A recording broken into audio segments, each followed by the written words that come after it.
Bonjour les petits confinés de seconde. Je vous ai un petit peu négligé au niveau des vidéos, je suis désolé. Je vais en refaire deux là, tout de suite. Une sur le romantisme et une sur le réalisme qui vont vous servir pour l'étude donc, des œuvres que je vous ai données à lire. Ça va être nécessaire, hein, voilà, d'avoir ces petits cours pour pouvoir un petit peu mieux comprendre ces œuvres et pour pouvoir répondre aux questions que je vais vous poser. Je sais que je vous en ai déjà posé deux sur Vanina Vanini, il va y en avoir quelques-unes en plus pour aller un petit peu plus loin. Voilà, alors d'abord, première vidéo, celle-ci, sur le romantisme.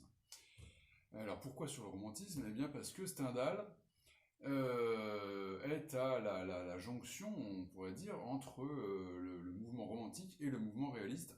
On retrouve les deux tendances dans ses œuvres. Et donc, pour bien comprendre son œuvre, pour bien comprendre ici Vanina Vanini, il faut d'abord avoir une notion de ce que c'est que le romantisme. Voilà, alors le romantisme, on en a un petit peu, on n'a pas eu le temps vraiment d'en parler, mais on le voit déjà dans les poèmes qu'on avait étudiés ensemble, hein, dans le poème de Victor Hugo, rappelez-vous, Elle était déchaussée, etc. Et dans le poème de Nerval, mais on n'en avait pas vraiment parlé. Alors, je vous explique. Donc le romantisme est un mouvement littéraire et artistique, puisque ça concerne pas seulement la littérature, ça concerne l'art en général, la musique, la peinture, la littérature, qui apparaît à la fin du XVIIIe siècle. Alors, pourquoi? C'est toujours mystérieux, pourquoi est-ce qu'un mouvement apparaît? Ici, le romantisme apparaît à la suite des excès, c'est toujours à la suite des excès d'un autre mouvement qu'un mouvement apparaît, à la suite des excès du rationalisme qui, au siècle des Lumières, a fait table rase en quelque sorte de choses qui effectivement étaient gênantes, hein, table rase de la superstition par exemple, table rase d'un excès de croyances, etc.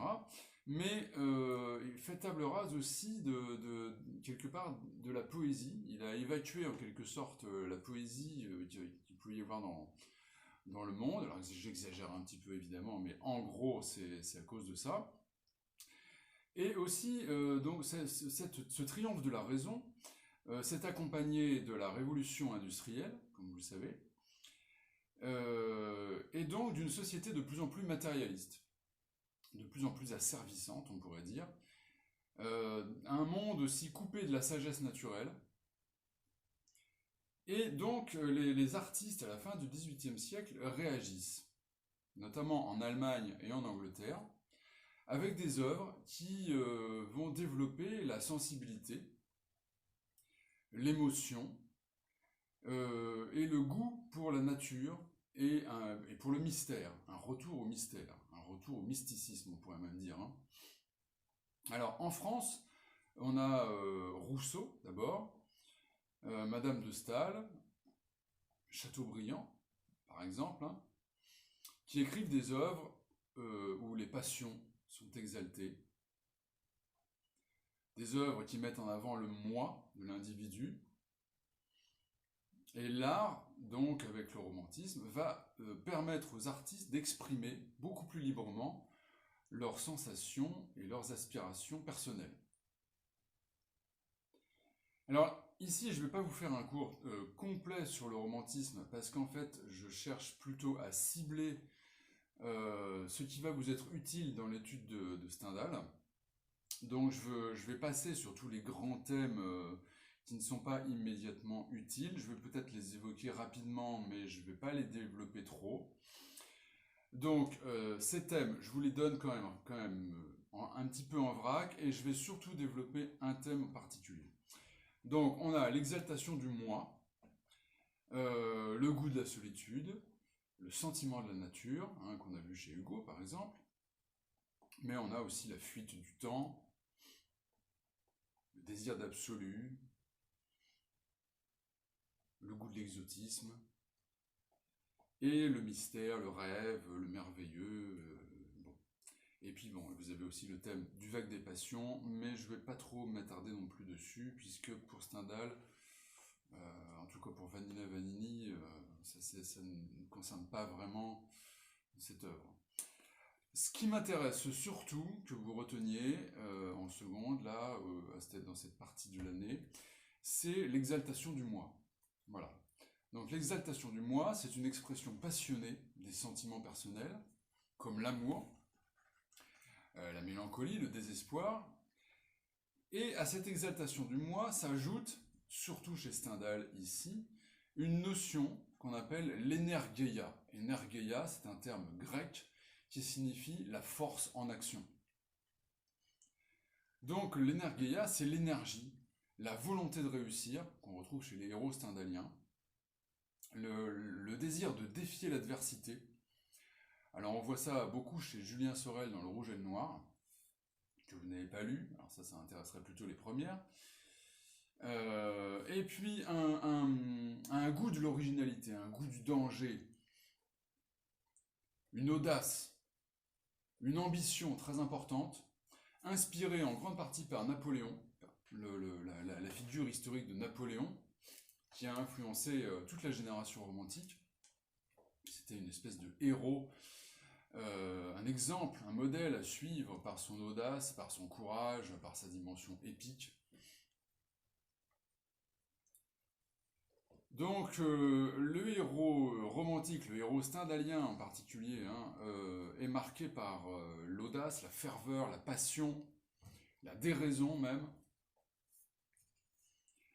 Un goût de la marginalité aussi, il ne veut pas se conformer à ce que les gens de sa société ou les gens de son milieu attendent de lui.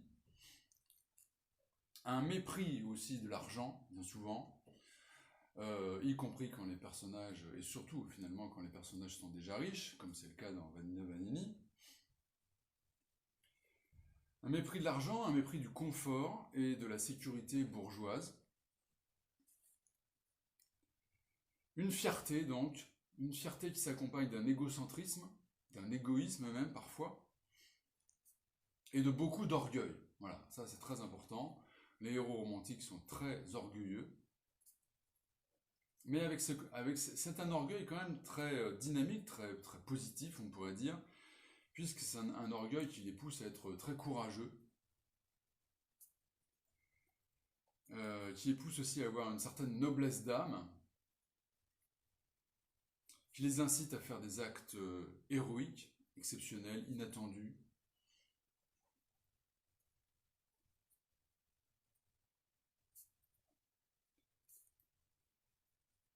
Voilà, donc des personnages finalement très hauts en couleur, très romanesques, qu'on retrouve donc surtout dans les romans de Stendhal. Et je vous demanderai, je ne vais pas aller plus loin, je vous ai déjà donné beaucoup de choses, je vous poserai une question sur Vanilla Vanini et Pietro, bien sûr, son amant. Je vous demanderai donc en quoi ces personnages sont-ils romantiques. Je le remettrai sur Pronote, mais je vous le dis tout de suite. Donc en quoi ces personnages sont-ils romantiques? Voilà, telle est la question que je vous poserai sur Vanilla Vanini. Bien, pour l'instant, on s'arrête ici pour le romantisme. Évidemment, si ça vous intéresse, il y aura beaucoup de choses à dire encore, mais on verra ça plus tard et peut-être l'année prochaine. Allez, bon courage et peut-être à bientôt sur les bancs du lycée. Au revoir.